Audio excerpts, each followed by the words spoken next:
Ya, ahí tenemos, ahí está la grabación. Ya. Volvemos entonces al algoritmo de Horner, que está aquí. Ahí se ve todo, estamos grabando, ¿estamos bien? ¿Lo ven todos? Sí, todo correcto. Ya, Sí, profesor. bien. Entonces, vamos a ver lo siguiente. Vamos a darle el pase a Alejandro, Cami, listo. Fíjense que tenemos este polinomio que está aquí, dividido por este otro polinomio. Se diferencian ambos los grados que tiene. ¿Ya? Normalmente, lo que se busca siempre es que el grado del polinomio numerador sea mayor que el grado del polinomio denominador. ¿Ya? Entonces, primero que nada, estos coeficientes, o sea, estos exponentes, los exponenciales que tienen las variables, tienen que ser ordenadas de mayor a menor, hasta terminado, por cierto, en un término constante. ¿Ya? Lo mismo ocurre acá. ¿Ya? Eso es lo primero que nada. Eso es lo que se dice ahí. Se ordenan los coeficientes del dividendo de mayor exponente a menor. Y aquellos exponentes que no estén en una serie se coloca ahí un 0. Es decir, supongamos que aquí hubiera un 4x a la cuarta. Por tanto, aquí entre la cuarta y el cuadrado faltaría un exponente, que sería el cubo. Entonces ahí se coloca un 0. Puede ser más 0, qué sé yo. Entonces, después, esos elementos que están aquí, que son las constantes, son los coeficientes, se van colocando ordenadamente en esta posición. El 4, primero, después el menos 1, después el menos 3, después el 1. Ahora, fijarse lo siguiente. Aquí tenemos nosotros x menos 2. Recuerden siempre que cuando nosotros queremos dividir esto que está aquí, el método de Horner busca esto que sea igualado a 0, es decir, x igual 2. Es decir, vamos a buscar aquí que el 2, pero con signo contrario. Si aquí hubiera más 2, dividiríamos por menos 2. Como aquí tenemos menos 2, dividimos entonces por más 2. Entonces, ¿cómo se procede? Primero, este 4 que está aquí encabezando esto, se baja directamente. Acá. Entonces, este 2 se multiplica por el 4. Y el resultado se coloca aquí abajo, 8. Este 8 se suma con el menos 1. ¿Y cuánto le da? 7. Bien. Nuevamente, este 2 lo multiplicamos por el 7 y nos da 14. Y lo colocamos en la misma posición que estaba el 8 anteriormente. Y volvemos a hacer la operación suma, que está aquí. Por tanto, 14 menos 3 me daría 11.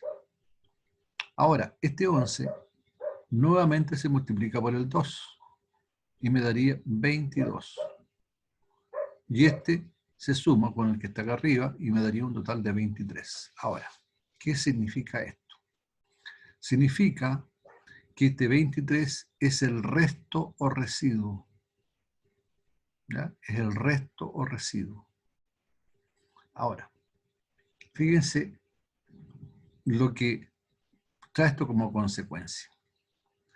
Resulta que aquí, cuando colocamos 4 menos 1, menos 3 y 1, correspondía a los coeficientes de un polinomio de grado 3, ¿cierto? Pero cuando nosotros dividíamos, hacíamos el proceso de Horner, mediante este 2 que está aquí, nos daba este resultado, acá. Entonces, esto que está aquí ya no es de grado 3 como sucedía aquí. Esto va a ser de grado 2. Por tanto, es como si escribiéramos 4x cuadrado más, porque hay un signo más del 7, 7x más 11. Y aquí tendríamos nosotros que bajamos de grado. Ahora, fijarse lo siguiente. Este 2 que está aquí, en ningún caso va a resultar ser una raíz de esta división. ¿Por qué razón? Porque si fuera una raíz, indudablemente el resto que está aquí debería ser 0, y no es 0, ¿cierto? Este resto, por cierto, se tiene que combinar de alguna otra manera.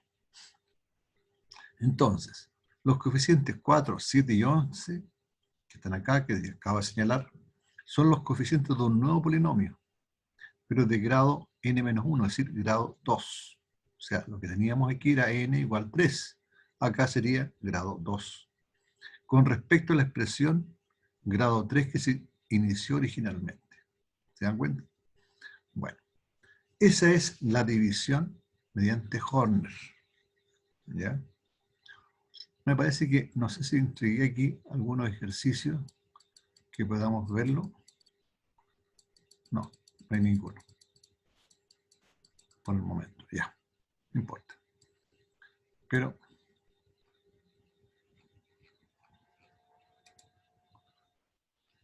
no. Déjale responder ahí. Entonces, ¿qué es lo que vamos a hacer ahora? Vamos a hacer un ejercicio para poder entender un poco esto. En la forma como se procede. Entonces, vamos a ver aquí. Pantalla. Pizarra. ¿Visualizan la pizarra, muchachos? Sí, profe. Ya. Profesor. Entonces, vamos por algo bien simple. A ver. Supongamos que tengo x cuadrado. Voy a poner 2x cuadrado, ya tanta cosa. Más 4x más o menos 1, pongámosle así. Ya, este es un polinomio. Entonces, ese polinomio lo quiero dividir por x. Déjale.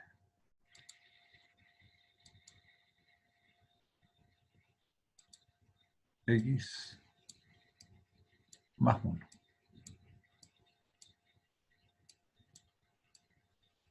Entonces tengo numerador, denominador. O dividendo, divisor.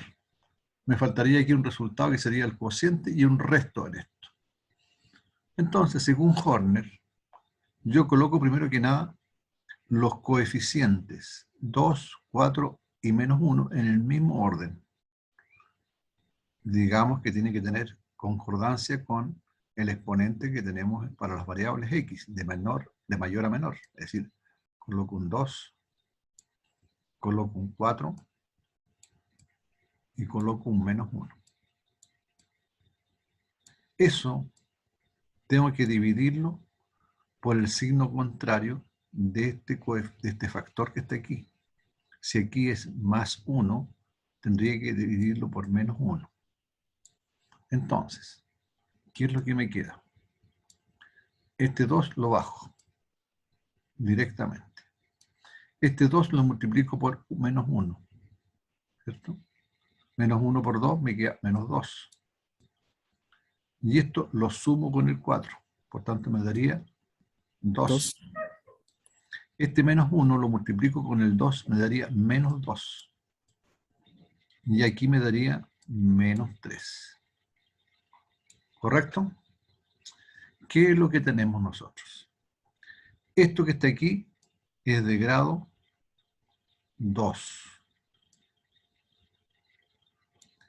Esto que está aquí es una ecuación de grado 1. Y esto que está aquí es el resto. Ahora, de inmediato, nosotros damos cuenta de que este resto es distinto de 0. Si es distinto de 0, entonces menos 3 no es raíz. No es raíz.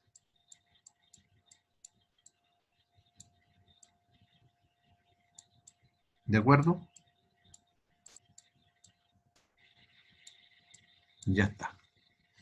¿Se entendió? Y esto que está aquí me quedaría expresado como 2x, fíjese, me queda grado 1 más 2. Entonces, ¿qué cosa es esto?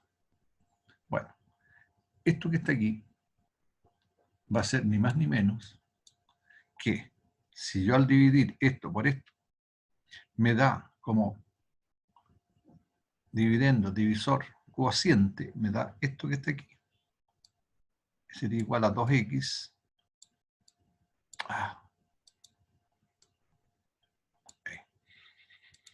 Sería igual a 2x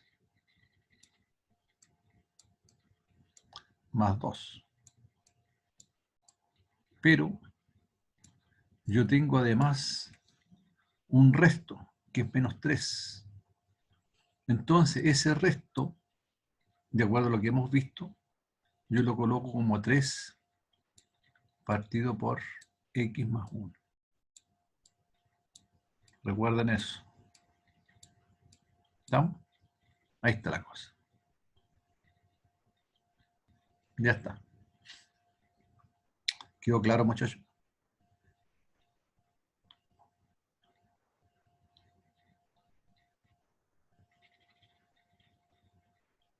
Profesor.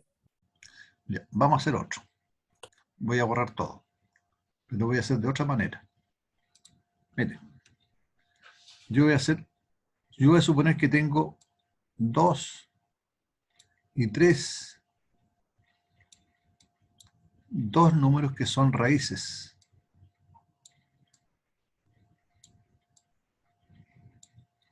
Son raíces.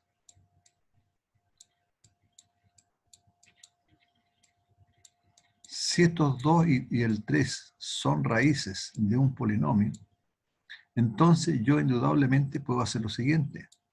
Puedo multiplicar como si fueran 2 factores.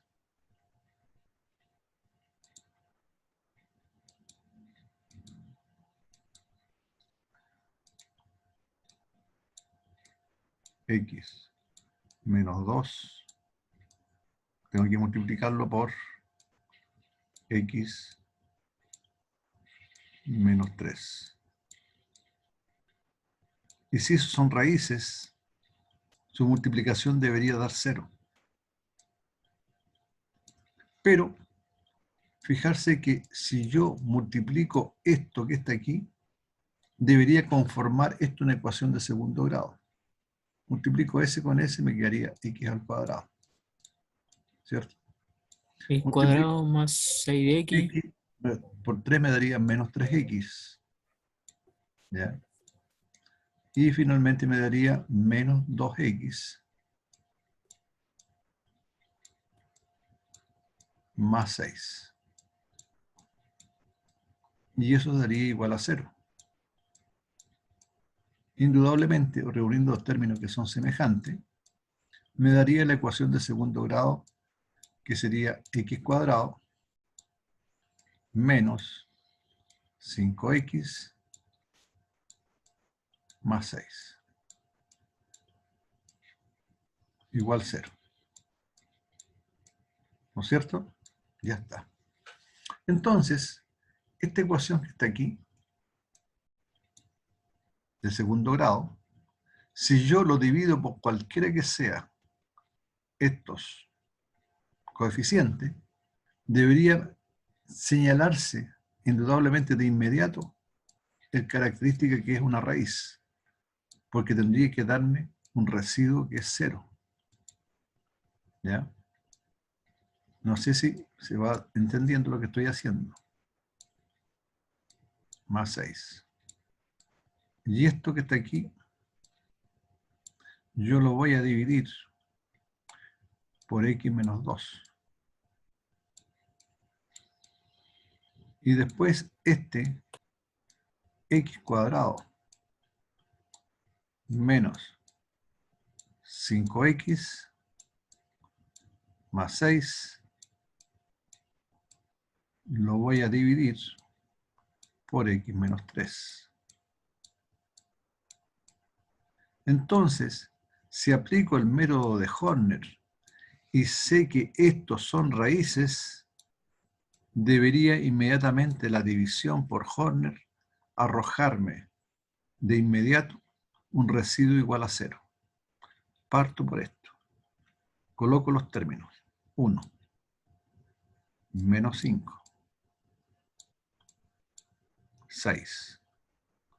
Y eso tengo que dividirlo por el contrario del signo que tengo aquí. Es decir, en este caso sería 2 positivo. Hago lo siguiente. Bajo el 1. 2 por 1, 2. A menos 5 le sumo 2, me queda menos 3. 3. Menos 3. A 2 por menos 3 me queda menos 6. Y si sumo estos 2, me queda 0. Queda 0. Y A eso fíjense, a eso se refiere el profesor cuando dice que el residuo es perfecto, que queda 0, ¿cierto? exactamente. Por tanto, el resto, ¿ya? El resto es 0.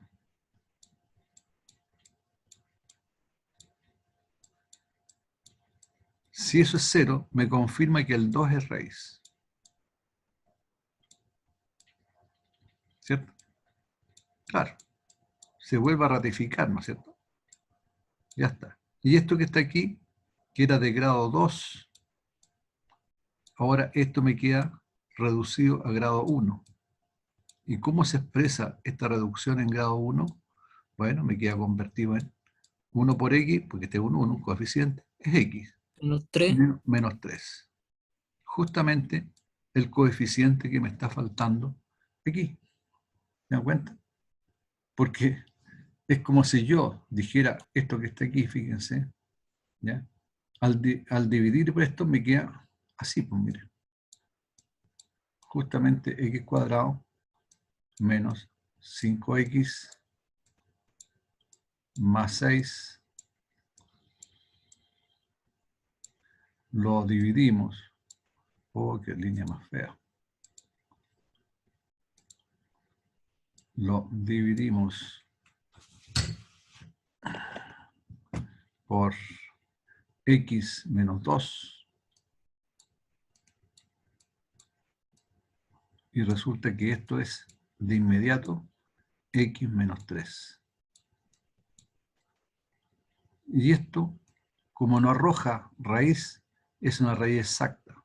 Por tanto, se cumpliría que x cuadrado menos 5x más 6 tendría que ser necesariamente igual a esto que está aquí multiplicado con esto. ¿Cierto? Está dividiendo, pasa multiplicando. Es decir, x menos 2 por x menos 3.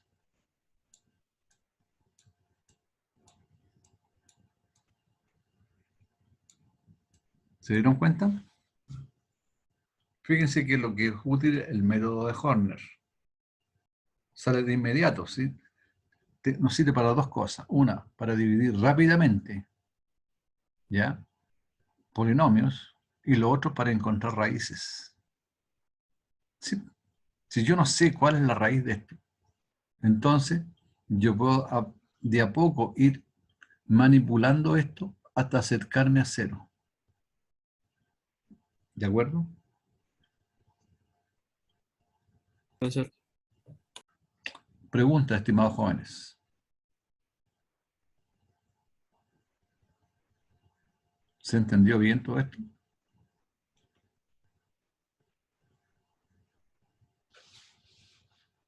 ¿Alguien tiene dudas?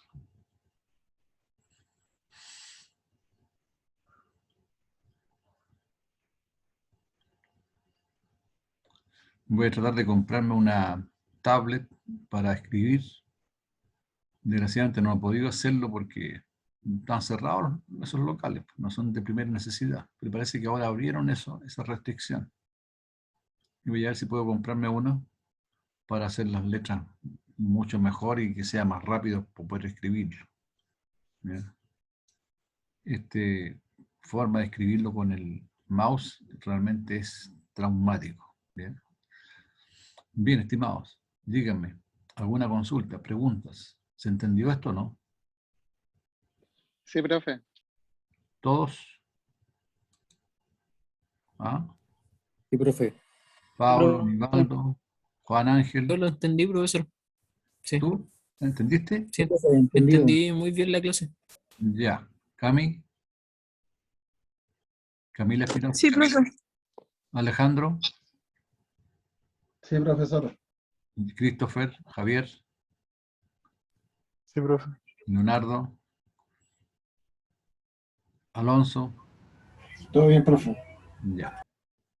Entonces, ¿qué me sirve esto que está aquí? Me sirve para encontrar raíces. Encontrando, por cierto, una raíz igual 0, un resto igual 0. Segundo, me sirve también para poder, de alguna manera, ir bajando el grado de una ecuación. Porque si tengo una ecuación de grado 2, con este procedimiento, yo bajo a una expresión de grado 1. Si hubiera tenido una ecuación de grado 3, como en el caso anterior, lo bajé a grado 2. Y después, en grado 2, yo esa ecuación de segundo grado la aplico en la ecuación de segundo grado y encuentro las otras dos raíces que me faltan. ¿Cierto? Veamos. Vamos a hacer otro ejemplo.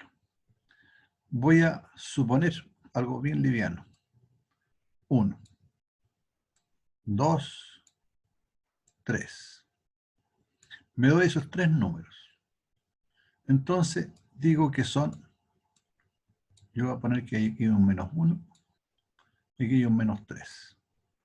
Entonces, x más 1 lo voy a multiplicar por x más 2. Perdón, menos 2.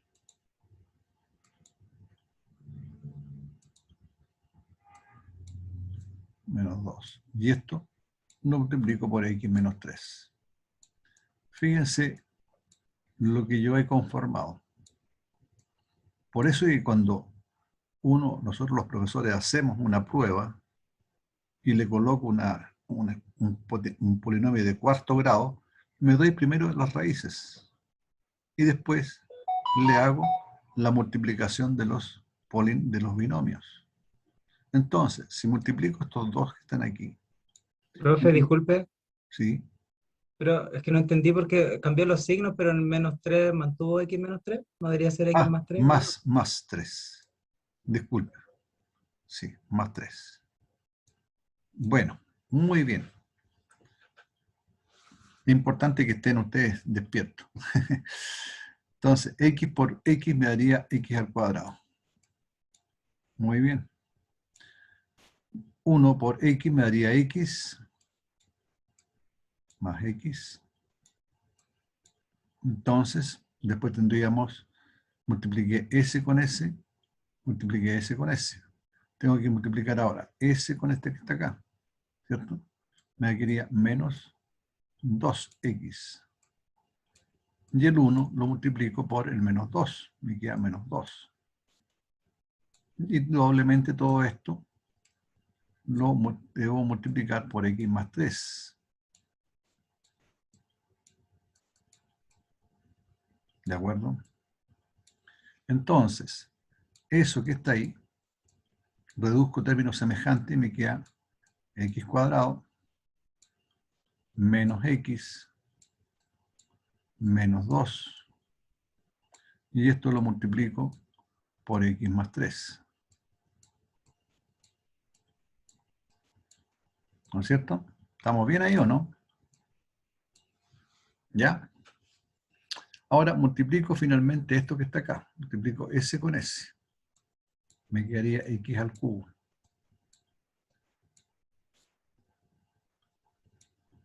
Ya.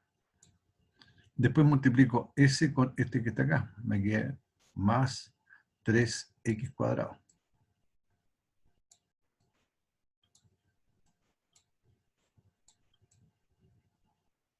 Después multiplico el que sigue. Menos x por x, me quedaría menos x al cuadrado. Después multiplico ese menos x por más 3. Me quedaría menos 3x. Después multiplico menos 2 por x. Me queda menos 2x. Y después multiplico menos 2 por 3. Me queda menos 6. Reúno términos semejantes, ¿cierto? ¿Y qué me queda? Me queda x al cubo.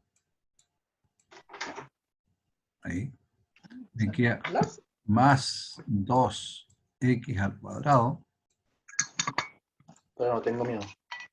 Y después tendríamos menos 5x menos 6. Si ustedes se dan cuenta, lo que tenemos acá es una ecuación de tercer orden. ¿Ya? Bueno, vamos a hacer lo siguiente. Voy a colocar por método de Horner a esta ecuación y voy a colocar los números. 1, 2, menos 5,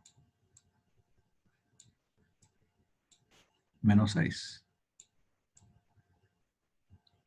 Y no voy a dividirlos, ¿ya?, por ninguno de estos números en principio, sino que voy a dividir por menos 1.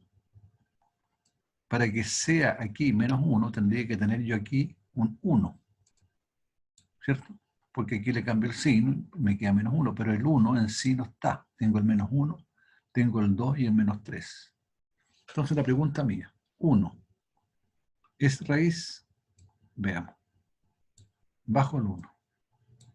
El 1, menos 1 por 1, lo multiplico y me queda menos 1.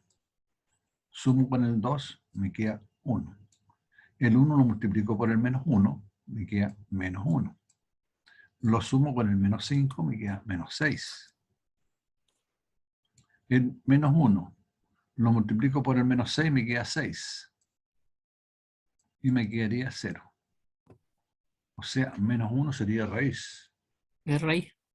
Es raíz, ¿cierto? Es raíz. Pero aquí hay una cuestión rara. Pero Sí, el menos 1 es negativo. sí. No, Entonces sería no. dentro del conjunto imaginario. No. Estoy leseando, muchacho. Ya, estoy leseando. Porque si yo me doy, ¿ya?, estos valores, menos 1, 2 y menos 3, yo digo que son raíces, indudablemente que cada uno de ellos sí es raíz. Distinto es cuando yo coloco así, x más 1, así, x más 1 por x menos 2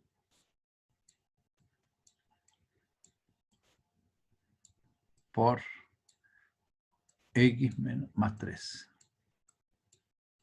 En ese caso, lo que estoy haciendo es multiplicar los factores, o sea, como si fueran unos monomios, ¿cierto? Estoy factorizando. Esta ecuación que está aquí, lo divido en tres factores que están acá. Entonces, para poder dividirlo, este 1 tengo que cambiar el signo. Indudablemente me queda cambiado como el signo de la misma raíz que estoy ocupando. ¿Ve? El 2 como más 2. Pero aquí voy a cambiar este asunto. Y en vez de colocar menos 1, voy a colocar 1. Es decir, es como si colocara x menos 1. ¿Qué pasa si coloco x menos 1? Y digo yo, ¿será raíz el 1? ¿Cierto? Entonces coloco 1, 2, menos 5, menos 6. Entonces lo divido por 1. Entonces bajo el 1. Otra vez. Ahí.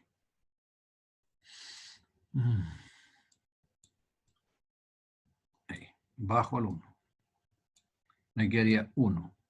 Sumo al 2, me queda 3. 1 por 3 es 3.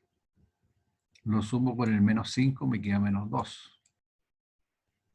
1 por menos 2, me queda menos 2. Lo sumo con el menos 6, me queda menos 8. Indudablemente, esto es distinto de 0. Y por tanto, el 1 no es raíz. Pero sí, el menos 1 es raíz porque ya lo habíamos dicho aquí. ¿Se dan cuenta? Lo mismo puedo decir yo si fuera menos 2. ¿Qué pasa si cubo 1, 2, menos 5, menos 6? ¿Cierto? Y experimento con un menos 2. Y digo yo, menos 2 de la raíz. Veamos. Bajo al 1. Menos 2 por 1 me queda menos 2. Sumo estos 2 me da 0. 0 por menos 2 me da 0. Sumo esto me queda menos 5. Menos 5 por menos 2 me queda 10. 10. Sumo 10 por menos 6 me queda 4. Nuevamente me da un número que es distinto de 0. ¿Ya? Esto es distinto de 0. Por tanto, este número no es raíz. No es raíz. Acá igual, me dio un número que es distinto de 0. Por tanto, este número no es raíz. Pero aquí sí me da 0.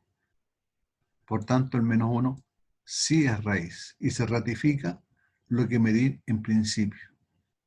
¿No es cierto? ¿Se entendió bien? Profesor, se entendió. Sí, profe. Ya. Ahora, vamos a hacer lo siguiente. Voy a borrar aquí.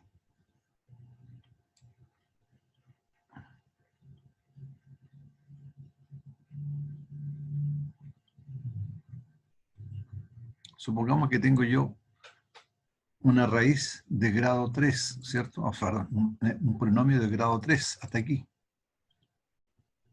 ¿Cierto?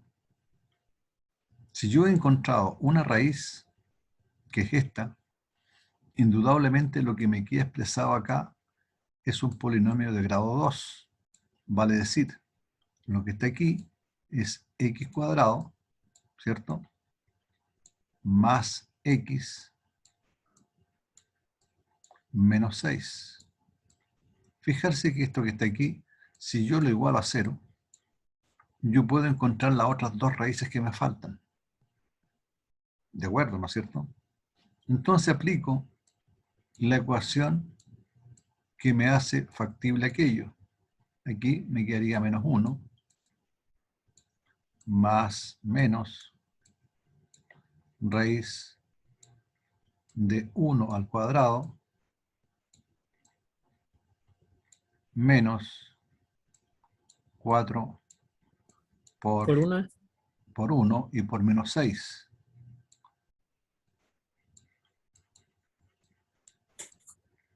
¿Correcto?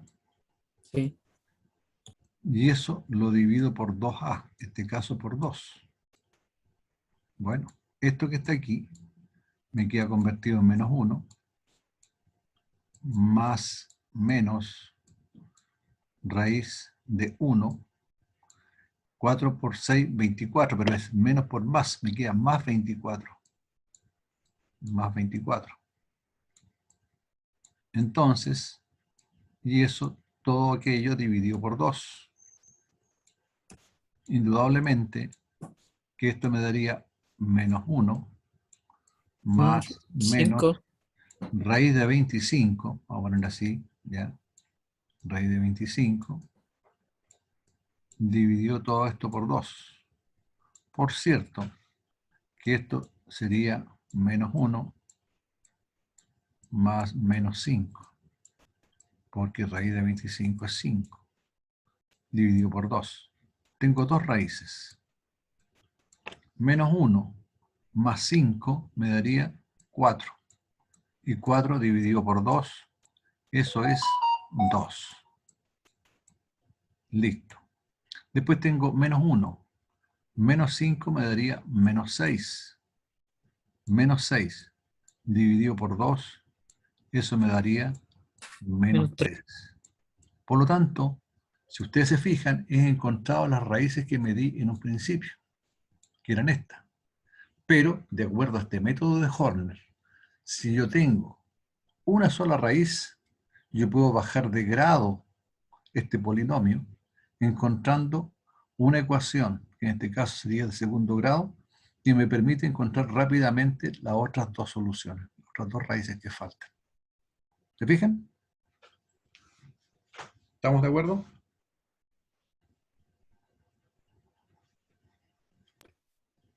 Sí, profesor. Sí, profe. Ya.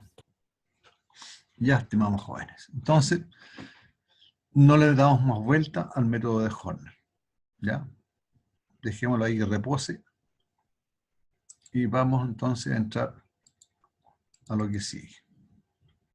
¿Qué es lo que sigue? Viene lo que llamamos nosotros las proposiciones y conectivos lógicos. Es decir, vamos a hablar un poco de la lógica matemática. La lógica matemática se basa en encontrar la verdad o la falsedad de una cierta aseveración en base a ciertos conectivos sentenciales que se llaman. ¿Ya? Entonces, ¿qué es una proposición? ¿Ya? No es aquellas proposiciones deshonestas que muchas veces se dicen, ¿no? Proposiciones matemáticas son frases de las cuales se puede decidir unívocamente sobre la verdad o la falsedad. La verdad la hacemos con la letra B, la falsedad con la letra F. Así entonces, una proposición es una frase que es verdadera o falsa, no existiendo la posibilidad de obtener ambas decisiones conjuntamente. Es decir, no puedo encontrar yo, en matemática, una proposición que sea verdadera y falsa al mismo tiempo. O es verdadera o es falsa. Entonces, vamos nosotros a denotar también algunas proposiciones con letras minúsculas. También puede ser con una P, una Q, una R, etc. Pero también vamos a hablar del tipo de proposiciones. Hay proposiciones simples. ¿A qué le llamamos proposiciones simples? Son aquellas que no poseen operador lógico. Algunos sin términos de enlace. ¿Ya? Hay proposiciones compuestas. Vale decir, aquellas que están formadas por proposiciones simples y operadores lógicos. Y por último, hay un valor de verdad. Entonces, el valor de verdad es la cualidad de veracidad que describe apropiadamente a una proposición que puede ser verdadera o falsa. Vean, vamos viendo, dijo el ciego. Ejemplo. Indique en cada uno de los enunciados, si es una proposición. Veamos. 7415 es un número par, dice. Es una proposición, ¿no es cierto?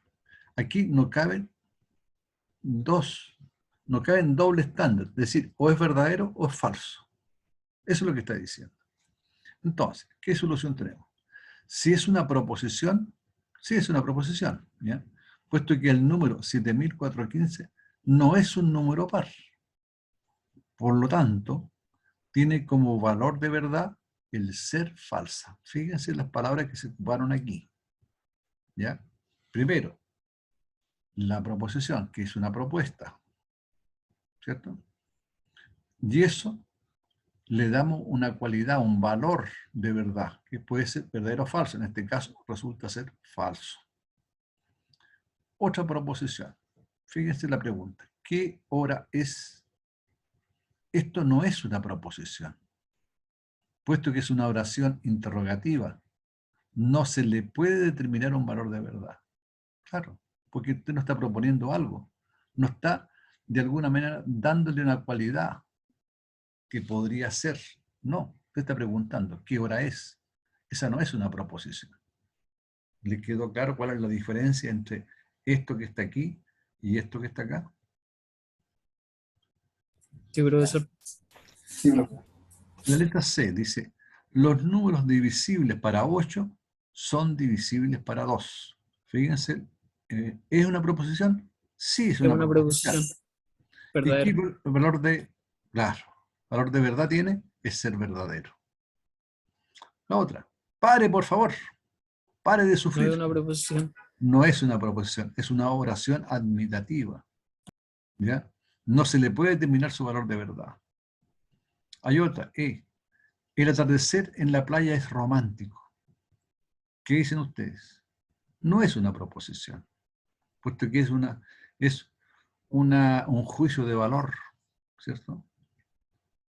Ya está. Y el F, ¿qué dicen ustedes? La edad de Gloria es 17 años. No, no es una proposición. ¿Por qué no? Porque está indicando la edad. ¿Ya? Y Y yo no sé quién es Gloria. no, No sé qué edad tiene.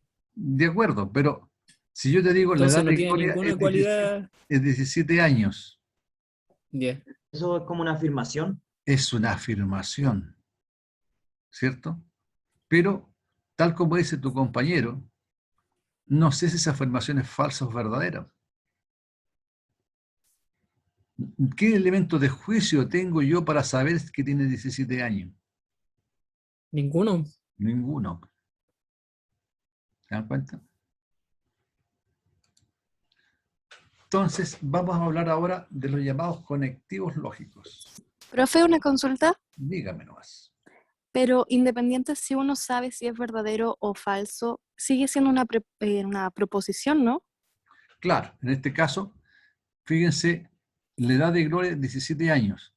Si nosotros esto lo tomamos como verdadero porque es afirmativo, sí, ¿ya?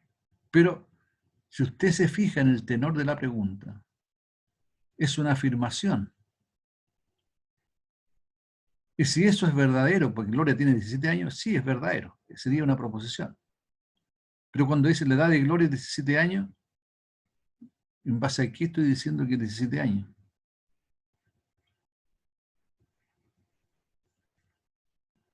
No es como este número, 7415, que es un número par. Yo puedo comprobar esto. Dividirlo Entonces, por 8. para que sea una proposición, tendría que tener algún valor de verdad. Exactamente. ¿Ve? Ah, ok. Hay que arrancarle la verdad. Después tenemos conectivos lógicos. Claro, estos son lo más interesante de todo. Son los términos de enlace que algunas veces se utilizan para formar proposiciones. Le dicen esto y lo otro. Esto o lo otro. ¿Ya? ¿Se acuerdan ustedes cuando hablábamos, no sé si del curso de ustedes o otro, ¿te parece? Que hablábamos cuando hablábamos de los conjuntos unión, le decíamos que era un y. Ah, no, no era ustedes, era otro. ¿Ya? Bueno, entonces, estos términos de enlace se utilizan para formar proposiciones. Cada conectivo lógico se simboliza de una manera diferente y se define una operación lógica según la operación que cumple. Tenemos el conectivo no. Entonces, recibe el nombre de negación. Cuando tenemos el conectivo o, es una disyunción. Cuando tenemos el conectivo y, es una conjunción. Si tenemos el conectivo sí, entonces, es condicional. Si tenemos nosotros un sí y solo sí, es bicondicional. Si ustedes se dan cuenta, hemos empleado en más de alguna vez estas palabras. Sí, solo sí, sí, entonces, y o. No. ¿O no? Sí, profesor. En Claro. matemática se usa. Sí, pues exactamente. Pero aquí, ¿de dónde la sacó la matemática? De la lógica, de lo que estamos hablando nosotros. ¿Ya? Sigamos. Entonces, ejemplos de esto. Este lápiz es mío y este borrador también. Fíjese que aquí hemos empleado un conectivo lógico, el y. Entonces tenemos dos aseveraciones, dos conectivos sentenciales. O sea, tenemos dos instancias. Vamos a tener la instancia P, que es esta oración que está aquí, que está enlazada con medio de este conector I a esta otra sentencia que está acá. Entonces, P, este lápiz es mío. Y sea Q, este borrador también. Entonces, lo que tendríamos nosotros, P y Q. ¿Ya? Sería de esa manera. P y Q. ¿Ya? Decimos, ese rosal no tiene rosas. Fíjense que aquí solamente hay sentencia P. Ese rosal tiene rosas. Pero si le coloco el no, entonces queda la frase, ese rosal no tiene rosas. Veamos con el conectivo O. Salgo a pasear o termino mi tarea. Entonces, esta parte de aquí, ¿ya?, que le he estado dando nosotros, tal como dijimos aquí, estas las proposiciones, P, Q, R, de ahí están lo que hablamos en un principio. Entonces, le damos a esto, salgo a pasear, Q, termino mi tarea. Estas dos las enlazo con el O. Esas dos proposiciones. Veremos la película si y solo si consigo las entradas. Entonces, tendríamos que P sea veremos la película y Q consigo la entrada. Y el conectivo sería sí, solo sí. Entonces sería P, sí, solo sí, Q. ¿Ya? O sea, entendiendo que P equivale a esto, Q equivale a esto otro. Profesor, consulta. ¿Mm? El conectivo sí, solo sí, es la flechita para los dos lados, ¿cierto? Exactamente. Usted Ya. lo ha dicho. Si 17 es mayor que 13, entonces 13 es menor que 17. Entonces, fijarse, tenemos P es 17 es mayor que 13. Q, 13 es menor que 17. Y el conectivo sería sí entonces. Entonces, de acuerdo a esto tendríamos P, sí entonces, Q. Entendiendo cuál es el valor de las proposiciones P y Q. Entonces, aquí vamos a ver cómo negamos una proposición. ¿Ya? La negación es un conectivo lógico que permite cambiar el valor de verdad de una proposición. Así, si la proposición P, que es esta, tiene un valor de verdad verdadero, entonces la proposición el negado de P, la negación de P, tendría que ser necesariamente lo contrario, que es falso. Entonces, tiene un valor de verdad falso y se lee no P. O no es cierto que P. O también es falso que P. ¿Ya? En general, se lee no P. ¿Ya? Ahora tenemos la proposición que puede ser de dos maneras. Una proposición, ya dijimos, tiene dos acepciones. O sea verdadera o sea falsa. Si nosotros le damos la negación a la proposición P, es decir, le decimos no P, lo que teníamos como verdadero se transforma en falso. Y lo que había falso se transforma en verdadero. Ejemplo, la proposición P dice, hoy es domingo. Si eso es falso, yo coloco no P. Entonces diría, hoy no es domingo. ¿Se dan cuenta? Así de simple.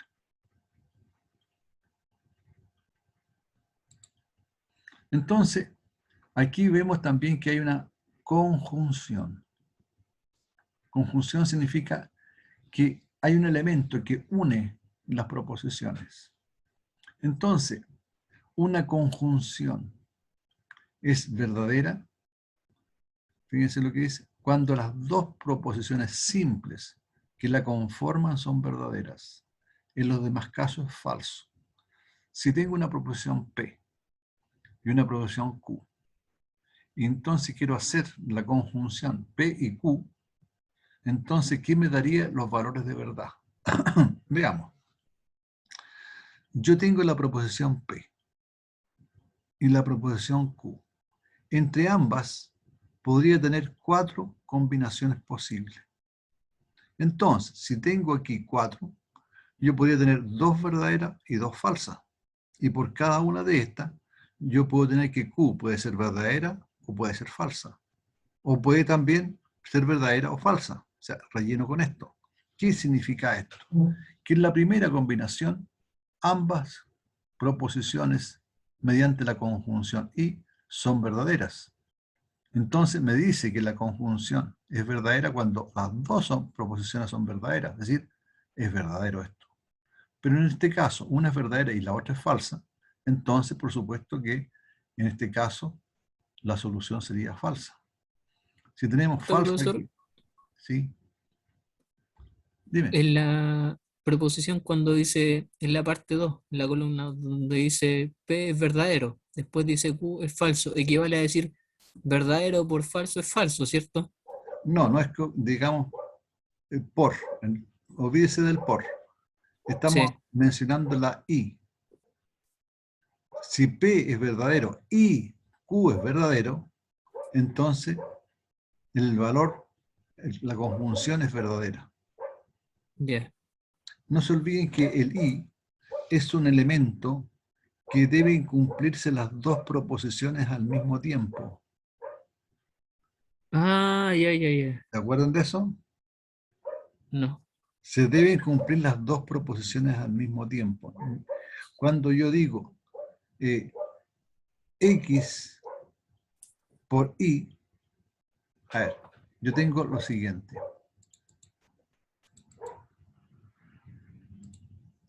Yo digo A por B vale 0.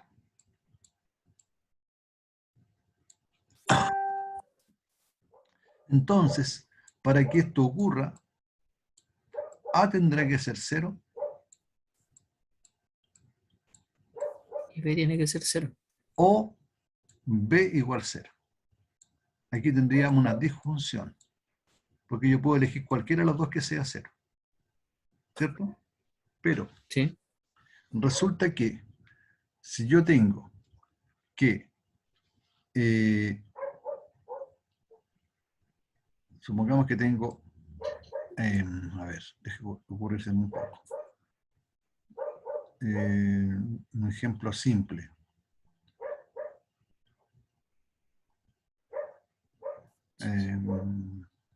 A ver.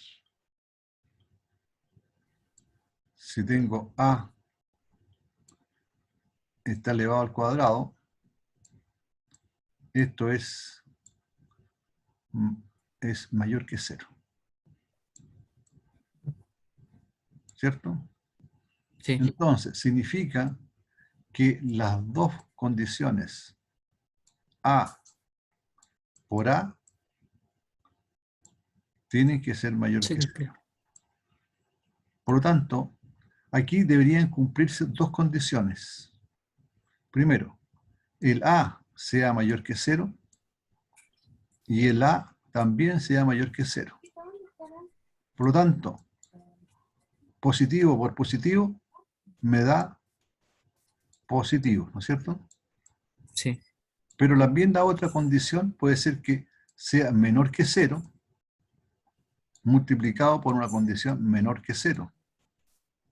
Por lo Entonces también tanto, daría positivo. también me daría positivo. Pero para que me ocurra aquello, ambos tienen que ser positivos o ambos tienen que ser negativos. Porque si uno es Ya. positivo y el otro es negativo, entonces no se cumple esta condición. ¿Estamos? Sí, Por eso, profesor. en ese caso, por eso que ese conectivo del I tiene que obligadamente, ambos tienen que ser verdaderos. Si este es verdadero y este otro es verdadero, por supuesto tengo verdaderos. Este es verdadero, me da verdadero. ¿Se dan cuenta? Ya. Muchas gracias, profesor. Por eso es que tenemos nosotros, para poder medir esto, y tengo las proposiciones P y Q, yo tengo aquí dos posibilidades. Verdadero, verdadero, falso, falso. Después tengo verdadero, falso, falso. ¿Ya? Puedo colocarlos al revés también aquí. Pero al final me daría verdadero y verdadero, entonces es un caso verdadero. Uno verdadero y el otro falso, falso. Uno falso y el otro verdadero me da falso. Si los dos son falsos, entonces el resultado también va a ser falso. ¿Ya? Alicia viajó a Valparaíso y a Rancagua. Fíjense lo que está diciendo. Viajó a Valparaíso y Rancagua. Es decir, si dice que viajó a Valparaíso y Rancagua, es verdadero. Si dice que viajó a Valparaíso y no viajó a Rancagua, entonces eso es falso, con respecto a lo que estamos hablando. Y así sucesivamente. ¿Estamos de acuerdo? Ahora, aquí tengo la otra proposición, que es la disyunción, que es la proposición O. Entonces, dadas dos proposiciones, P y Q, se escribe P o Q y se lee P o Q. Solo es falsa cuando ambos son falsos. En los demás casos es verdadero. ¿Ya? Es decir, aquí, cuando ambos son falsos, la proposición es falsa. Todo el resto va a ser verdadero. ¿Ya? Aquí tenemos, Carlos es abogado o contador. Si es abogado y es contador, entonces es verdadero. Si es abogado y no es contador, entonces es abogado, entonces también es verdadero. Si es abogado, perdón, si no es abogado, pero si es contador, sí puede ser también verdadero, porque una de las dos se cumple. Pero si dice que no es abogado y no es contador, entonces todo eso es falso. ¿Les quedó claro? Profesor, Ya. El resto no ha dicho nada. Está claro para mí, profe. ¿Está claro? Ya. Genial. ¿Y para el resto? Sí, profe. Ya. Las damas. Entiende bien, profe. Ahora viene la implicación. Ya. Esta implicación es la que normalmente en matemática nosotros, y yo le empleo mucho, es esto. Y cuando digo sí, solo sí, se emplea una doble implicación, que es esta. ¿Ya? Eso es. Veamos de qué se trata este cuento. La implicación. Dadas dos proposiciones, P y Q, entonces se escribe P implica Q, o se lee también P, si P, entonces Q. Fíjense, si P, entonces Q. O P implica Q, o P es suficientemente para que Q, etc. Entonces, en este caso, solo va a ser falso cuando el primero es verdadero, en este caso, y el segundo es falso. En los demás casos, todo es verdadero.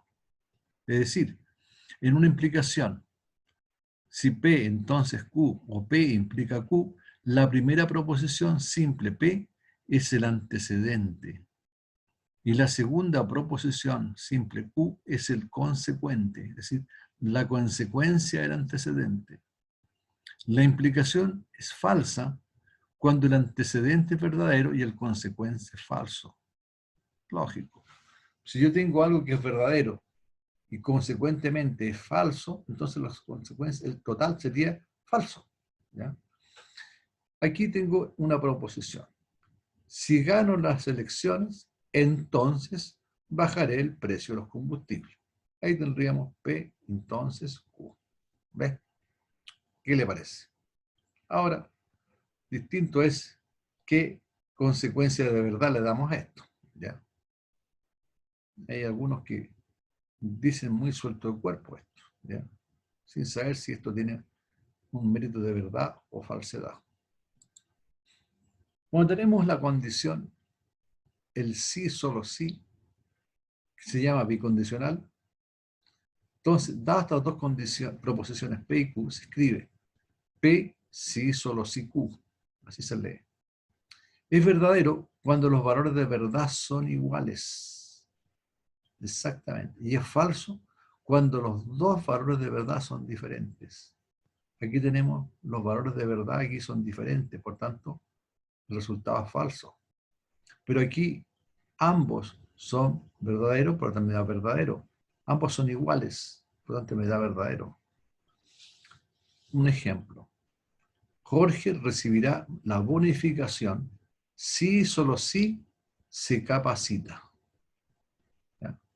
Entonces, recibe la bonificación si se capacita. Verdadero. Entonces, no recibirá la bonificación si y solo si no se capacita. También es verdadero. ¿Ves? Pero si recibe la bonificación y no se capacita, entonces eso es falso. Está jugando, haciendo trampa. Entonces, esto que está aquí nos sirve a nosotros para medir o de algún modo sacar un resultado que se llama las tablas de verdad, o también se le llaman la tautología. ¿Ya? Entonces, con esto nosotros de alguna manera ratificamos lo que consideramos algo de verdad en cuanto a la proposición que se nos hace. Supongamos que tenemos la proposición P implica P o Q. Ya está. Entonces, vamos nosotros a encontrar el P y el Q. Entonces, nos damos el P y Q. El P puede tener verdadero, verdadero, falso, falso. Si tenemos esto en P, entonces Q sería verdadero, falso, falso. Listo. Ya está. Entonces, tenemos nosotros P o Q. ¿Qué dijimos? Si las dos son verdaderos, entonces es verdadero. Si uno es falso y otro es verdadero, entonces es verdadero, porque eso es una condicional. O, ¿te acuerdan? Disyunción. ¿Es verdadero o falso? Verdadero. Si las dos son falsos, entonces esto es falso. Ahora, aplicamos lo siguiente. P implica P o Q. O sea, tengo P en todo esto que está aquí. Y tengo que compararlo con esto que está arrojando acá. Entonces, la implicación que me dice que cuando ambos son verdaderos o son falsos, la condición es verdadera. Veamos, verdadero, verdadero, sí es verdadera la implicación. Verdadero, verdadero, sí es verdadera la implicación, porque P implica P o Q, ¿cierto? Estamos viendo acá. Falso, verdadero, por cierto que también sería verdadero. Y falso, falso, implica verdadero. ¿Ya? Ahí está la cosa. Veamos lo que se llama el concepto de contradicción. Entonces, la contradicción es una proposición compuesta que es falsa, ¿ya? Independientemente de los valores de verdad de las proposiciones que la formen. Pongamos, tengo P. ¿Cuáles serían los juicios de valor que tendríamos acá? Verdadero o falso. P puede ser verdadero o falso.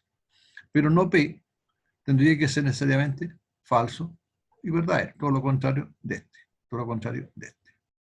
Entonces, si hago la proposición P y Q, que deben cumplirse ambas condiciones simultáneamente, sería un verdadero, falso, tendría que ser falso.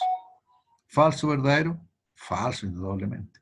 Y ahí se ve que es una contradicción lo que estamos haciendo. Veamos un concepto de contingencia. La contingencia es la combinación de la tautología y la contradicción. Veamos, ¿qué sucede aquí? Yo puedo tener dos conectivos sentenciales, P y Q. Entonces, veamos. Tengo verdadero, verdadero, falso, falso, para P. Si esto se cumple para P, las opciones que quedan para Q es que sea verdadero, falso, verdadero, falso. Ya está. Entonces, tendríamos lo siguiente.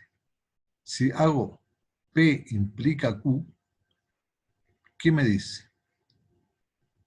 Y la primer elemento tiene que ser falso y el segundo verdadero y es falsa.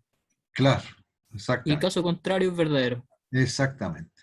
Entonces, verdadero, verdadero, me da verdadero. P implica Q, verdadero. Si es verdadero, implica falso, falso. Si es falso, implica verdadero, es verdadero, ¿cierto? Si es falso, implica falso, me da verdadero. Por cierto que se cumple. ¿Ya? Aquí tendríamos otra forma de construir una tabla de verdad. Miren, tomamos P y tomamos Q. La única. Entonces tendremos nosotros que probar que P y Q implica P. Veamos si es cierto. Entonces, probamos este conectivo. P y Q. Si tenemos P y Q con respecto a estos dos valores que están acá, verdadero, verdadero, me da verdadero. Verdadero, falso, me daría falso. Falso, verdadero, me da falso. Falso, falso, me da falso. Entonces, ahora, esto que está aquí, lo tengo que contrastar con P, con este. Entonces tendría verdadero, verdadero, verdadero. Falso, verdadero, implica verdadero. Falso, implica falso, verdadero. Falso, implica falso, verdadero. ¿Ve? Entonces la tabla de verdad se cumple. O sea, esto que está aquí se cumpliría. ¿Ya? Como P y Q implica P es verdadera. Entonces, para todos los posibles valores de verdad de P y Q, y se dice que P y Q implica P, es una tautología. ¿Ya? Es una tabla de verdad. Preguntas.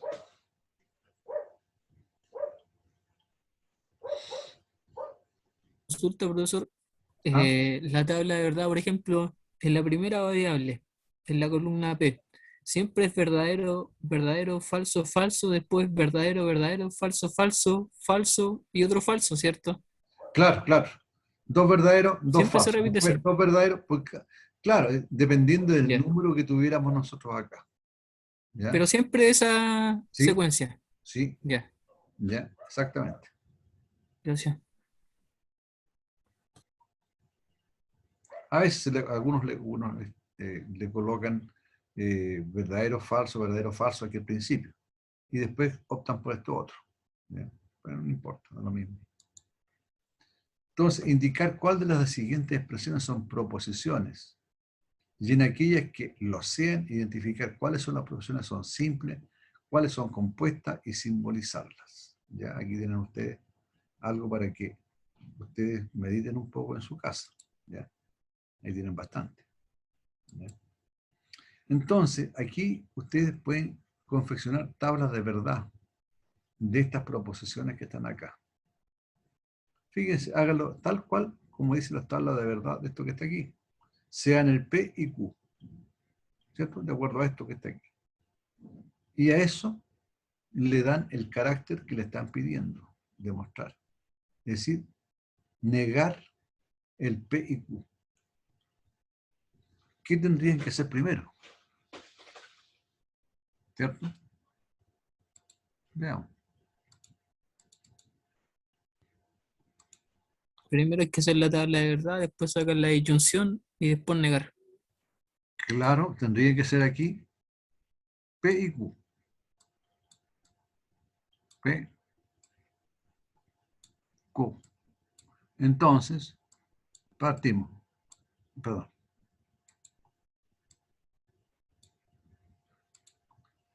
Verdadero, verdadero.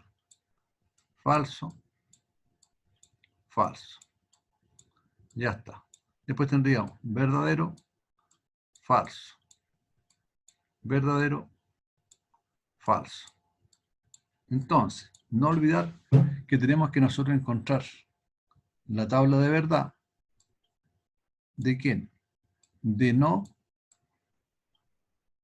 la negación, ¿cierto? De P, me parece que era IQ.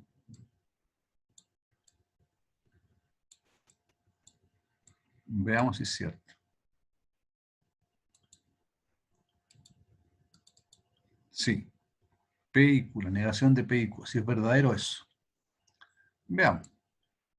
Entonces, primero que tenemos que hacer es encontrar P y Q. Ya está.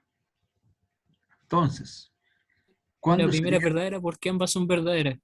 Ya, y la segunda, Falsa porque una es diferente. ya, Como esta, como falsa también, ya, y la otra no, es falsa porque ambas son diferentes. Tienen que ser las dos verdaderas para que exacto. sea verdadera. Porque acá, si las dos son falsas, el resultado es falso. Y ahora lo que hay que hacer acá en la siguiente tabla, o sea, En la negación de P y Q es negar la Negar verdad. esto. La verdad de Negar P y esto, ¿no Q es cierto? sería falso. Sería lo opuesto. Exactamente, es falso.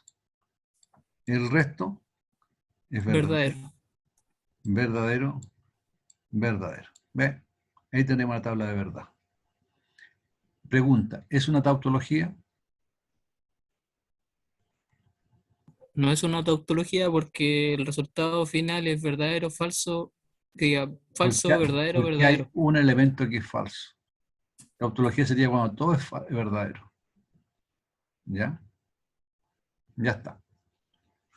A ver, ¿qué pasaría si yo aquí, a esto que está acá, le busco, implica,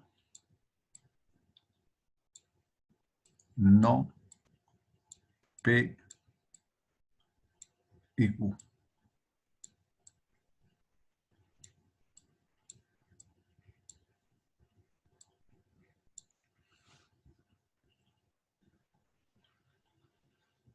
¿Ah? Vamos a poner aquí, vamos a adornarlo un poquito más. P. P.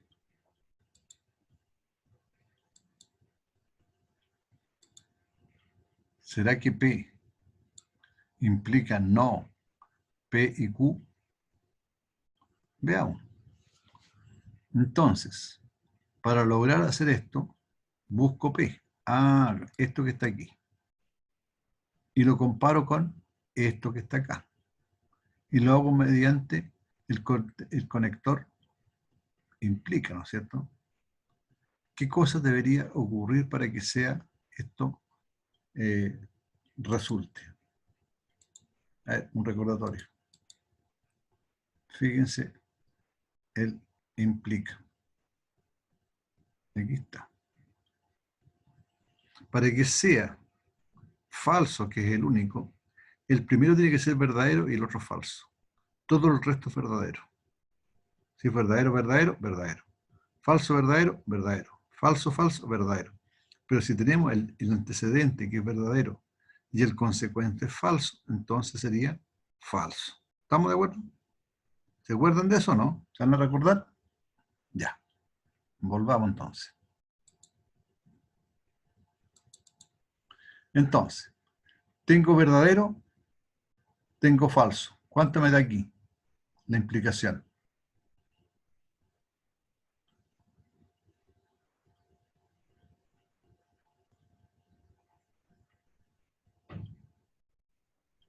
Tengo verdadero, implica falso. ¿Cuánto me da? Falso. Falso. Porque el antecedente es verdadero y el consecuente es falso. El antecedente es verdadero.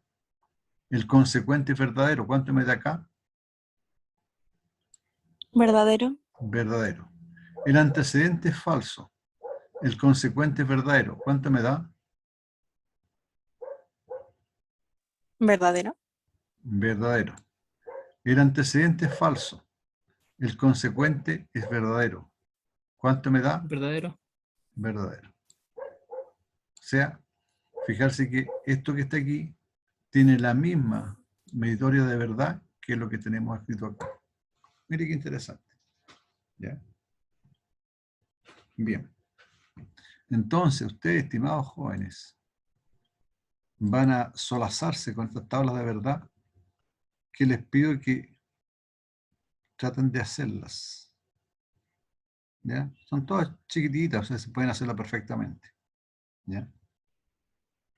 Y aquí hay algunas proposiciones, ¿ya?, que de alguna manera ustedes deberían evaluar si es verdadero o al menos identificar las proposiciones simples.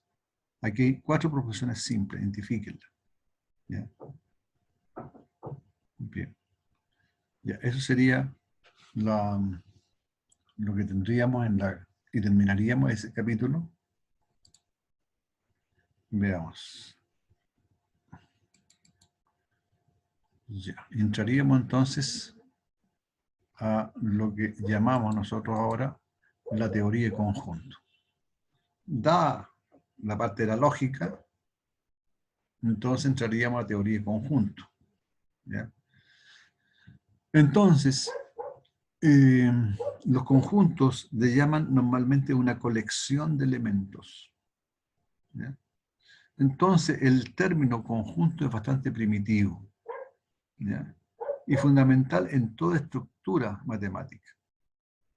Entonces, esta palabra se acepta en matemáticas como un término indefinido, tal como en geometría, que toma, entre otros, los términos punto, línea, plano, que sin definición, pero sí de manera intuitiva. Y similarmente sucede con el término elemento. Fíjense la palabra que usamos en forma muy genérica, la palabra elemento. Entonces, se llama conjunto a toda agrupación o colección o reunión de individuos, cosas, animales, personas o números. Entonces, bien definido que cumplen una propiedad determinada. Es decir, no basta reunir cosas, no falta reunir individuos, coleccionar algo, sino que tiene que estar bien definido. Entonces, a los objetos del conjunto se denominan elementos. ¿Ya? Tiene tantos elementos. Entonces, un ejemplo. La colección de las letras de la palabra murciélago. Ahí tendríamos nosotros un conjunto de elementos dados por las letras de la palabra murciélago. El conjunto formado por los dígitos de los números, estos que están acá. ¿Cuántos elementos tendría? 1, 2, 3, 4, 5, 6, 7, 8, 9. 8 dígitos. Profe, 8 dígitos ya. Sí, 4 ahí. No, pues son 9. profe, Perdón. ¿Qué? Dime. le voy a hacer una consulta. Lo que pasa es que parece que se quedó pegada o solo a mí. Veamos. Suponga que yo valgo aquí. ¿Se ve eso, no? Sí, ahora sí se cambió. Revisar. Ya, ahora vuelvo nuevamente a la teoría de conjunto. Ahora otra vez. ¿Está bien ahí o no? Sí, se ve bien. Gracias. Sí, Porque estoy ahí se ve, profesor. compartiendo. ¿Ya? La agrupación de números naturales menores que 10. ¿Cuáles serían los elementos que lo componen? Dígame.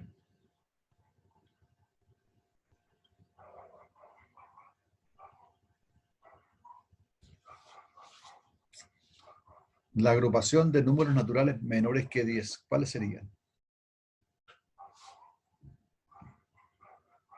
Del 1 al 9. Vamos, de nuevo. De nuevo. Del 1 al 9. Del 1 al 9. Son como 5 números. Son Eh, 5 números porque no se pueden repetir los elementos de un conjunto. ¿Por qué no? No sé, pero hay una propiedad. No me acuerdo mucho. Pero Ya, el 3 está varias veces, entonces no se cuenta igual que el 2. Empezaríamos por el 2. Hay un 2 nomás. Hay un 3, 2 elementos. Hay un ya. 4, 3 elementos. Hay un 5, van 4 elementos. Después está el 8, 5 elementos. Y está el 9. Serían 6 elementos. Ya. De acuerdo. Pero no te está diciendo todavía de qué tipo de conjunto lo estamos haciendo. Lo único que te dice que es una Ya. colección o reunión, tal como dice la palabra. Entonces tiene que cumplir una propiedad determinada. La propiedad determinada aquí es que sean todos productos, o sea, letras de la palabra murciélago, de ese insecto. Entonces, Ya. acá, cuando te digo yo la agrupación de los números naturales menores que 10, indudablemente el 0 no cuenta, el Sí. 10 tampoco, porque tiene que ser menor que 10. Entonces tendría que ser del 1 hasta el 9. Del 1 al 9. Claro. Cuando digo la agrupación de números primos entre 0 y 20, sería el 1, El el 1, el 3, 2, el 3, el 7, el 5, el 7, el 11, 11, el 13, 13, el 17. 16, el No, pues 17, 16 no, pues 16 dividido por 2. no, no, pues el 17, 17, el 19, el 19, 19, hasta ahí no me llega. el 20, ya. Porque está entre 0 y 20. 0 y 20. Claro. Entonces ahora vamos a ver la notación de los conjuntos. Los conjuntos se notan a veces por letras mayúsculas como A, B, C, X, Y, Z. O algunas veces con el alfabeto griego. Alfa, beta, gamma, delta, epsilon, etc. Como en geometría. Entonces, los elementos simplemente se describen dentro de llaves separadas por coma. Pongámosle, fíjense como digo yo, el conjunto A. Cumple con esto que estoy hablando aquí. Ya en mayúscula. Conjunto A, pero a continuación lo defino. El conjunto formado por los colores de la bandera de Chile. Claro. Conjunto B, la colección de las letras de la palabra murciélago. Conjunto C, el conjunto formado por los dígitos del número tanto. D, la agrupación de los números naturales menores que 10. Conjunto E, la agrupación de números primos entre 0 y 20, etc. ¿Sí? Estamos dando carácter ya, cómo se notan los conjuntos. Aquí cómo se describen y de qué se trata. Ahora, determinación de los conjuntos. La determinación de un conjunto corresponde a la manera como éste puede expresarse. Entonces, para determinar un conjunto se utilizan dos formas. Primero, determinación por extensión, es decir, vamos mencionando y describiendo cada uno de los términos. Y la otra es la determinación por comprensión, es decir, nosotros en este caso lo que hacemos es una descripción sintetizada y que nos permite a nosotros, mediante esa comprensión, describir el conjunto o numerarlo. Determinación de conjunto por extensión corresponde a un conjunto que se determina cuando se enumeran o se nombran los elementos del conjunto. Pero cuando el conjunto es finito, se escriben entre llaves, separados por comas. Así, ¿eh? Llaves, ¿ya? Separados por comas. Cuando el conjunto es infinito, se escriben entre llaves algunos elementos y se ponen puntos suspensivos. ¿Ya? Determinación por extensión, los conjuntos del ejemplo anterior, el color de la bandera, blanco, azul, rojo, aquí está, ¿ves? Entre llaves y separadas por una coma. La palabra murciélago. ¿Ves? Aquí está lo que tú me decías. ¿Ya? Claro, cuando hablamos nosotros del conjunto C, que son estos números que están acá, entonces tenemos el 3, 4, 5, 9, 2, 8. Indudablemente que hay ciertos números que se repitieron. Por tanto, no vale la pena mostrarlos por extensión aquellos, puesto que ya están dentro del conjunto. Por eso es que no se repiten. En cambio acá, cuando todos los números que eran del 1 al 9, ¿ya? Entonces ahí tendríamos de esta manera, los números primos, menores que 20, aquí están también. En fin. Profesor, consulta en el ejemplo anterior, en el C. Ya. Ese. Yo definí el conjunto entonces por comprensión. Lo comprimí, Ya. ¿cierto? No. No por extensión. Cuando Porque igual se podía... No, es que lo que pasa es que aquí, fíjate lo siguiente. Así es cuando tú eliminas por, o sea, los nombras por comprensión. ¿Ya? ¿Ya? Pero el caso, esto que está aquí, tú estás describiendo y numerando cada uno de los elementos. Eso se llama por extensión. Se extienden a lo largo de todo el conjunto los elementos que lo componen. ¿Te fijas? Por eso Sí, es que profesor. en este caso no repetimos un elemento porque sería repetirlo dos veces en el mismo conjunto. ¿Ya? Lo que sí en un principio fue lo describimos, pero ahora lo estamos ya haciendo más elaborado esto, ¿cierto? Y esto nos permite a nosotros que lo que está escrito por extensión muchas veces no es posible hacerlo cuando son elementos muy grandes, conjuntos muy grandes. Pero sí nos permite hacerlo por medio de comprensión. Es decir, un conjunto se determina por comprensión cuando el enunciando, más bien dicho, la propiedad o la cualidad que distingue los elementos. Entonces, Para tal fin se utiliza la siguiente. Dice, ahora las llaves aquí, el conjunto X tal que El que X cumple la propiedad. propiedad, ¿cierto? El conjunto X tal que X cumple la propiedad. Eso es lo que se lee aquí. Entonces, con respecto a los conjuntos anteriores, decimos conjunto A son los elementos X, tal que X es un color de la bandera de Chile. Fíjense, por comprensión. ¿Ya? No dijimos cuáles son los colores, decimos que es un color de la bandera. El Ya. conjunto B, X, ¿ya? El conjunto de la X tal es que X es una letra de la palabra murciélago. El conjunto C es un conjunto de los X tales que X es un dígito del número tanto. Y así sucesivamente, donde X es un número natural menor que 10. Y este otro, X es un número primo entre 0 y 20. 0,20. Ahí está escrito por comprensión. Ahora, hay un señor que se llamaba John Venn, muy famoso, este caballero. Entonces, cuando se estaba estructurando y estudiando la teoría de conjuntos, él lo hacía con un método bastante interesante y muy representativo, que son los diagramas de Venn. Los circulitos. Esos son los famosos círculos.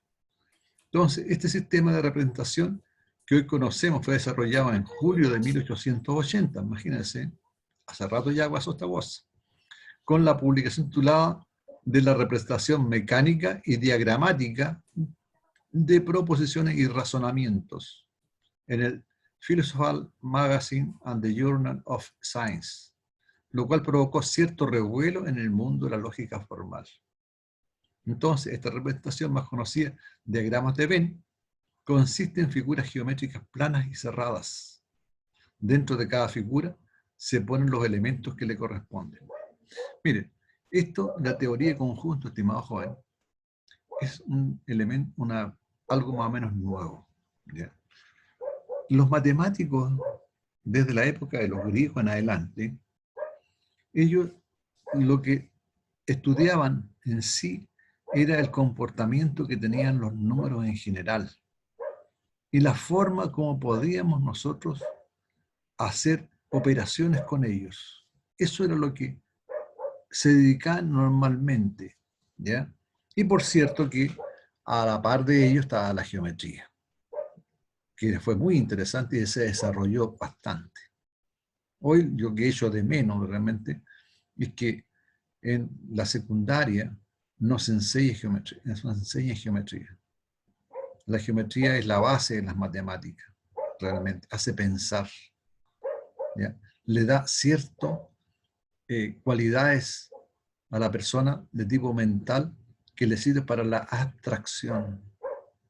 Y eso no se hace, es realmente terrible, yo lo encuentro terrible. Entonces, ¿qué es lo que ocurría? Que me llegó un momento en que hubieron cosas que no cuadraban bien. Entonces hubo lo que se llamó una especie de reingeniería de las matemáticas. Y ahí como que se reestructuró todo y surgió la teoría de conjuntos. De la teoría de conjuntos vino una especie como de construcción matemática desde la base. Y fueron publicándose de a poco cada vez estudios más avanzados que permitían agrupar bajo diferentes aspectos lo que nosotros hoy día conocemos como los conjuntos. Conjuntos de números reales, conjuntos de números enteros, etc. Y de ellos se representaban y se clasificaban, ¿ya?, las formas como operaban. Y no solamente las formas como operaban, sino que las cualidades que encerraban aquellos. Entonces, esto tuvo gran auge, ¿ya? En la época de Napoleón, un poquito antes, hubo un matemático muy avanzado que desgraciadamente murió por un lío de falda a los 21 años. ¿Ya? Resulta que este tipo hizo un avance en las matemáticas en lo que llamamos la teoría de grupos. ¿Ya? Entonces, esa teoría de grupos trajo como consecuencia unos estudios, pero realmente fabulosos, ¿ya? Que han hecho posible no solamente el avance, lo que hoy día es la matemática en la computación, muchachos. Mire cómo fue rebotar. Sino también esa teoría de grupo fue muy empleada en la posibilidad de encontrar y descifrar los códigos que usaban en la Segunda Guerra Mundial, tanto los alemanes como los japoneses. Mire, interesante, ¿no es cierto? ¿Qué le hallan? Bueno, me empiezo a volar cuando empiezo a hablar de estas cosas. Entonces, el diagrama de Venn es una representación gráfica normalmente en óvalos o círculos que nos muestran relaciones existentes entre los conjuntos. Y cada óvalo o círculo es un conjunto diferente.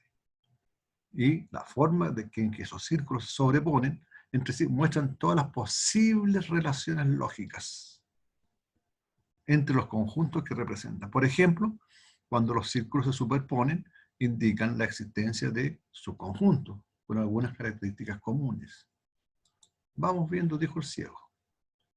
Aquí tenemos nosotros una representación con dos círculos, en la cual, en este lado, decimos que hay un conjunto formado por los cuadrados. Y acá hay un conjunto formado por elementos verdes. No nos dice qué tipo de geometría tienen.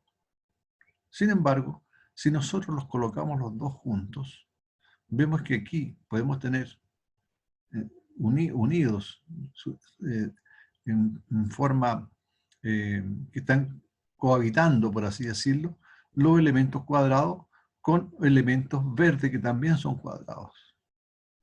¿Mm? Claro.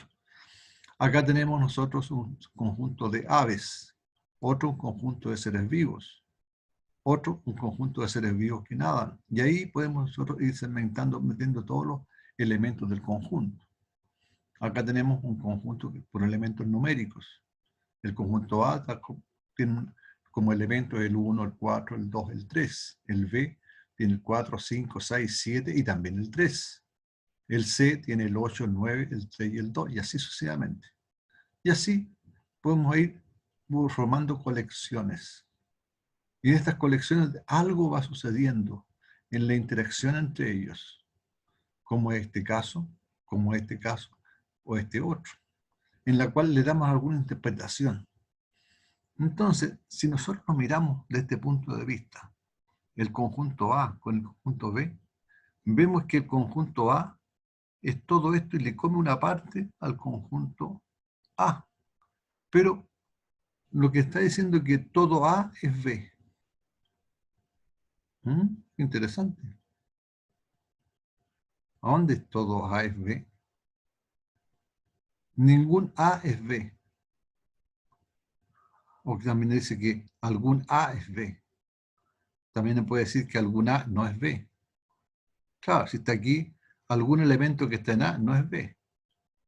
Aquí podemos decir que algún elemento de A es B. Claro, está aquí en la intersección. En fin.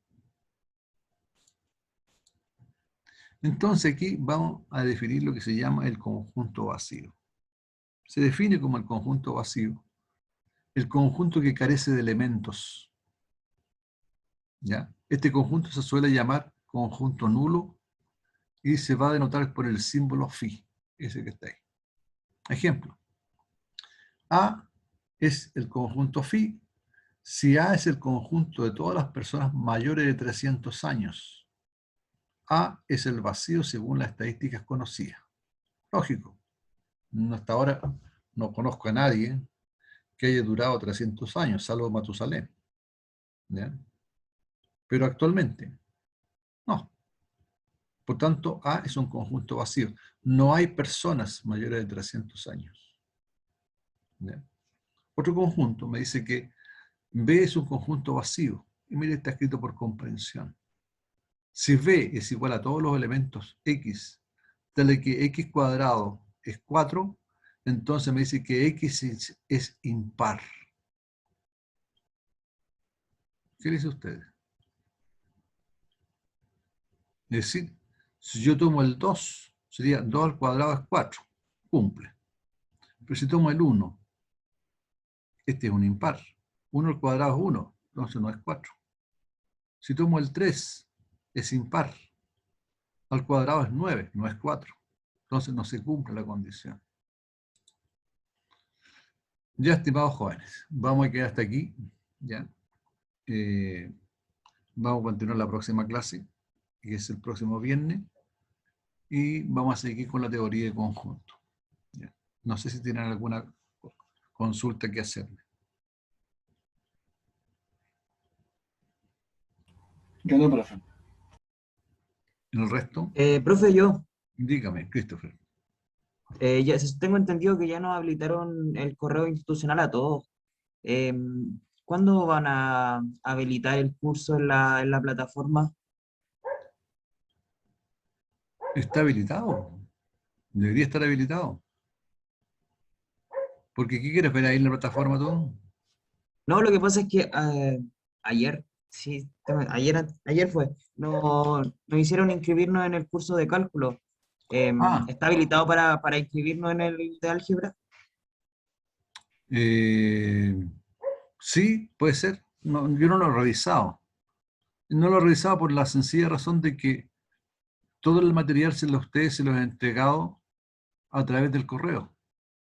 Tanto el material gráfico como es las PPT, como también las grabaciones. Sí, sí, estoy consciente de ello, sí, ahí lo he estado revisando. Ahora, hay otros Era cursos, por consultar.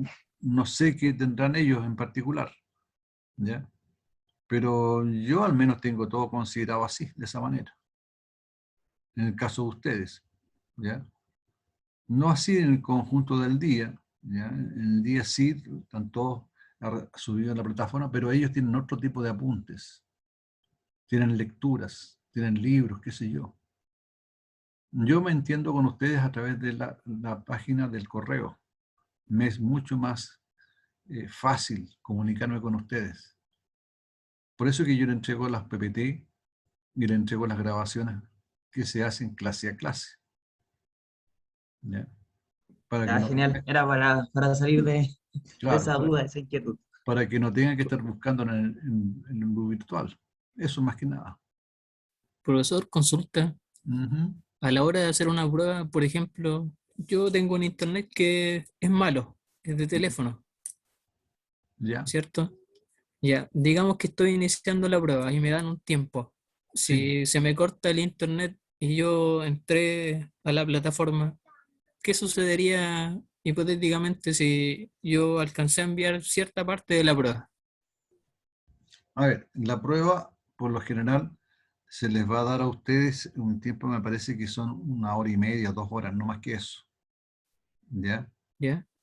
Y tienen, me parece,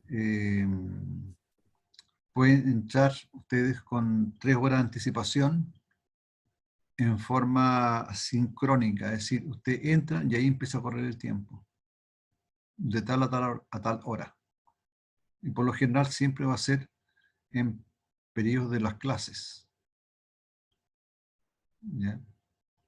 Yo al menos voy a tratar de hacerlo en horas de clase, para que así esté en el mismo horario. Pero, no sé, pretendría usted que ese día que hagamos la prueba, ¿ya? Vea un sistema que le permita poder responder en esas 2 horas la prueba.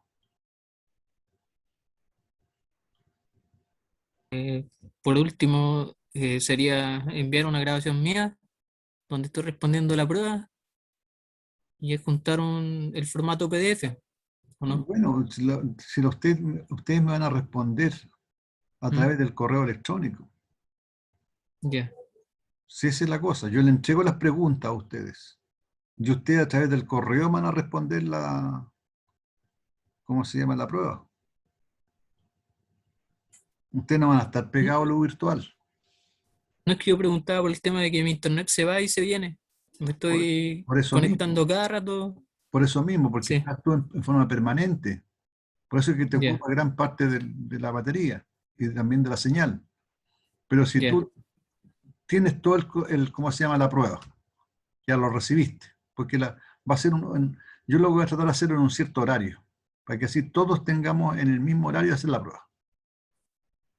¿Ya? Entonces, todos ustedes reciben la prueba y tienen 2 horas para hacerla. Y ahí cortan, hacen la prueba y cuando estén listos, bueno, lo envían mediante un sistema PDF que se lleva al correo mío. Y se acabó. Eso es todo. Muchas gracias, profesor. Claro. Sí, yo la verdad es que trato en lo posible de que tengan la mejor forma de poder responder a la prueba. ¿Ya? Por eso es que yo le voy a entregar a ustedes la prueba. ¿Ya? Y se la voy a entregar a la hora de clase. Es decir, a tal hora entregamos la prueba y les va a llegar el correo a esa hora con las preguntas a cada uno de ustedes. ¿Ya? Y por ese mismo medio, ustedes me contestan. Listo. Así de simple. No tienen nada que entrar a lo virtual, ni no. No. Correo aquí la cuestión. Y ahí no tendría problema. Ya, ahí está más clarito. ¿Está más clarito? Ya. Es la cosa. ¿Ya? Sí, lo que pasa es que en el otro sistema se supone que tenemos que entrar a la U virtual y ahí Sí, responder con un máximo y como todo. claro. No, si es todo un tongo esa cuestión. ¿Ya? Pero yo no, yo sigo en la onda que estamos siempre, porque en los vespertinos la cosa no puede ser de esa manera tan rígida. ¿Ya? Profe, cuando usted mande la prueba, ¿cuánto tiempo después tenemos para respondérsela? 2 horas. Pues, sí. Ya hagamos cuenta que la Verdad, prueba verdad. empieza a las 7 y a las 9 ustedes tienen que tener entregada la prueba.